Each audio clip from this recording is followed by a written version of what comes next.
वालेकुम तमाम वीडियो नाज़रीन को डॉक्टर महमूद अहमद की तरफ से। और आज जो मैं आपको बताने चला हूँ, आगाही देने चला हूँ, बहुत ही कॉमन बीमारी है और बहुत मिस ट्रीटमेंट भी हो रही है और डायग्नोस में भी थोड़ी डिफ़िकल्टी हो जाती है। माइग्रेन के बारे में बताने चल रहा हूँ। चिल्ड्रन के अंदर जो माइग्रेन की जो कैटेगरी है वो किस तरीके से पता चलता है कि माइग्रेन का पेन है। माइग्रेन एक फंक्शनल डिसऑर्डर है एक्चुअली। ब्रेन की जो शरियानें होती हैं, वेसल्स होती हैं, उनमें डायलिटेशन होती है, जिसकी वजह से बच्चों में भी 5% माइग्रेन का पेन होता है और बड़ों में जो है वो 10% है। तो इस तरीके से इसकी जो अलामात आती हैं उसके अंदर जो है सबसे पहले जो है यूनिलैटरल पेन हो रहा होता है, यानी कि एक तरफा पेन हो रहा होता है सामने सर के हिस्से पे, या दो तरफा पेन हो रहा होता है। और इसके साथ साथ जो है ख़ास तौर पे जो है कानों में जो है उसको बहुत अजीब सा महसूस हो रहा होता है, आवाज़ें आ रही होती है, फोनोफोबिया कहते हैं उसको। और ख़ास तौर पे आँखों में भी जो है वो फोटोफोबिया कहते हैं, एक अजीब सी उनको जिग जैग नुमा जो है पेन शुरू होने से पहले वो पेशेंट अलामातें महसूस कर लेता है आँख के ज़रिए से। और बड़ा शदीद पेन होता है, शदीद किस्म का पेन हो रहा होता है। उसमें भी नोज़िया यानी कि जी मतली करना और उल्टी का आना साथ साथ ये भी शामिल हो जाता है। और इसके साथ साथ उसमें मरीज़ के अंदर एक जो सनसराहट सी होती है, नसों की जो डिस्ट्रीब्यूशन होती है वो भी बड़ी अपसेट हो जाती है। तो इससे पता चलता है कि पेशेंट जो है वो माइग्रेन में मुब्तला हो रहा है। अच्छा, अब इसको जो है इसकी किस तरीके से होता है, ख़ास तौर पे जो इसके जो ट्रिगर फैक्टर हैं जो इसको बढ़ाते हैं, उसके अंदर जो है सबसे पहले जो है किसी भी किस्म का स्ट्रेस है। बच्चों में ख़ास तौर पे स्कूल का स्ट्रेस होता है, बर्डन होता है, बहुत ज़्यादा बर्डन होता है स्कूल का, वो एब्जॉर्ब नहीं हो रहा होता है, उसकी वजह से वो अपसेट हो जाता है। या बच्चों में नींद की कमी हो रही होती है जिसको स्लीप डिप्रीवेशन कहते हैं, इसकी वजह से हो जाता है, अटैक हो जाता है। या एक्साइटमेंट होता है, कोई भी एक्साइटमेंट होता है, खुशी का इजहार करना है, इमोशनल इम्बैलेंस हो जाता है, इसकी वजह से उसको अटैक हो जाता है। और इसके साथ साथ जो है बहुत ज़्यादा तेज़ चिल्लाना, तेज़ बोलना, नरमी को इख्तियार नहीं करना, ये भी एक ट्रिगर फैक्टर है। ये भी एक माइग्रेन के अटैक को बढ़ाने में एक अहम किरदार अदा करते हैं।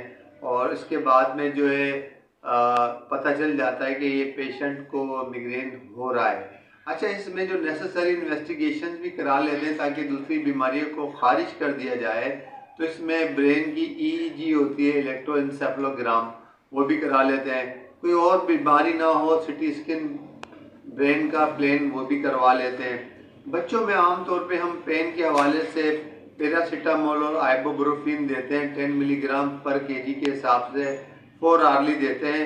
अगर उससे उसकी सपोजिटरी भी दे देते हैं बच्चे को। अगर उससे पेन रिलीफ नहीं हो रहा है तो सेकंड ऑप्शन में हम उसको सुमाट्रेप्टिन होती है, वो 12 से 18 साल का बच्चा है तो उसको 18 से 20 ग्राम हम दे देते हैं, टैबलेट फॉर्म में भी आती है। तो उससे उसका पेन जो है काफ़ी हद तक जो है वो रिलीफ हो जाता है। पेशेंट जो है वो पेन से निजात हासिल कर लेता है। बहुत ही अज़ियतनाक और कर्बनाक पेन होता है। और फिर पेशेंट, अच्छा, इसका पेन का जो दौरानिया होता है, बाद ऐसा भी होता है कि 1 घंटे से 72 घंटे तक का किताबों में लिखा हुआ है। आज हमने भी देखा है कि जो पेशेंट आते हैं प्रैक्टिस के अंदर बताते हैं कि दर्द अटैक हुआ था तो वो 36 से 48 घंटे तक कमरे में बंद रहता है और रोशनी भी जो है उसको है आँखों के ज़रिए सर में हेडेडनेस या सर का दर्द में मुब्तला कर देती है। तो वो चाहता है कि बग़ैर रोशनी के और बग़ैर शोर शराबे के घर में एक गोशा नशीनी इख्तियार कर लेता है और कई कई घंटे वहाँ मरीज़ पड़ा रहता है और उसको दर्द तो रिलीफ हो जाता है, लेकिन साथ साथ उसकी जो सेंसरी चीज़ें जिसके ज़रिए उसके दर्द में इजाफा हो जाता है उससे बचता है, शोर शराबे से बचता है और रोशनी से बचता है, तो वो अंधेरे में रहता है, तो इस तरह बचता है।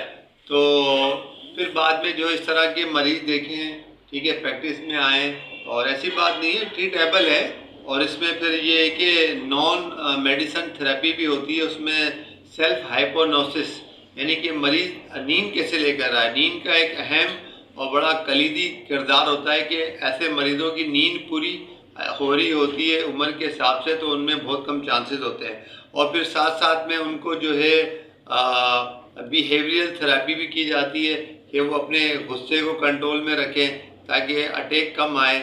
और अगर कई सालों तक बिहेवियरल थेरेपी अब पेशेंट एडॉप्ट कर लेता है, अपना एटीट्यूड नरम कर लेता है और अपनी ज़बान के जो अल्फाज होते हैं उनमें नरमी इख्तियार कर लेता है, और साथ साथ में जो रिलैक्सेशन थेरेपी करता है और थोड़ी जिस्मानी सरगर्मियाँ वॉकिंग वगैरह जॉगिंग वगैरह करते हैं, तो इससे काफ़ी हद तक मेडिसिन के साथ साथ ये जो एक्स्ट्रा एक्टिविटीज़ हैं तो इससे काफ़ी हद तक दर्द के बार बार अटैक पे कंट्रोल किया जा सकता है। बसा औकात 6-6 महीने 8-8 महीने दर्द का अटैक नहीं होता, और दवाई जो है वो 6 महीने साल भर भी खानी पड़ती है।